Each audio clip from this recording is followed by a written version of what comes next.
এবং କାର୍ଯ୍ୟ କିଭଳି ଭାବେ କରାଯିବ ତା ପରବର୍ତ୍ତୀ ପର୍ଯ୍ୟାୟରେ ନିଷ୍ପତ୍ତି ଦିଆଯିବ। କିନ୍ତୁ ଯେଉଁ ଘୋଷଣାଟି ପ୍ରଥମେ ନାରାୟଣ ଓଝା ଏବଂ ବନ୍ଦନା ମ୍ୟାଡ଼ାମଙ୍କ ଦ୍ୱାରା ଯେଉଁ ଘୋଷଣାଟି କରାଗଲା ସମାଜସେବୀ ମହାସଂଘ ତରଫରୁ ଏହା ନିଶ୍ଚିତ ଭାବରେ ସମାଜସେବୀଙ୍କର ମନୋବଳ ବଢ଼େଇବ ବୋଲି ଆଶା ଓ ବିଶ୍ୱାସ। ତ ଏଠି ଗୋଟେ ଘୋଷଣା ଯୋଉଟାକି ସ୍ପଷ୍ଟ ଭାବରେ ମୁଁ କହି ରଖୁଛି, ଯେଉଁ 10,000 ଟଙ୍କାଟି ଘୋଷଣା କରାଯାଇଛି ଏହା ଆମର ଯେତେବେଳେ ଗୋଟେ ସମାଜସେବୀ କୌଣସି ରୋଗ ବା କୌଣସି ଆକ୍ସିଡେଣ୍ଟରେ ପୀଡ଼ିତ ହେଉଛନ୍ତି ମେଡ଼ିକାଲରେ ତାଙ୍କୁ ସହାୟତା ଦେବା ପାଇଁ ସେ ଗୋଟେ 10,000 ଟଙ୍କାର ଗୋଟେ ଘୋଷଣାଟି କରାଯାଇଛି।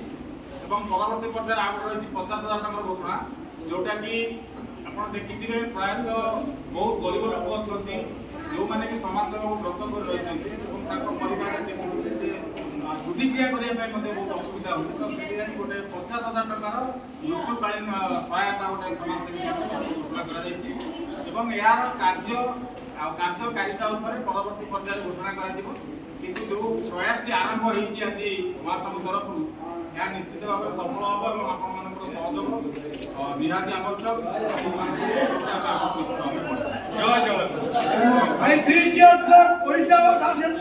ସମାଜସେବୀ ମହାସଂଘ ହିପେ ହିପେ ହିପେ ଜୟ ଜଗନ୍ନାଥ ଜୟ ଜଗନ୍ନାଥ ଜୟ ଜଗନ୍ନାଥ।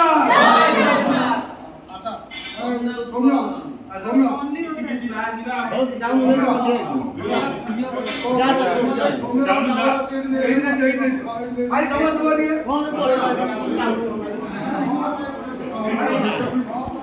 ଆଜ୍ଞା ମୁଁ କଥା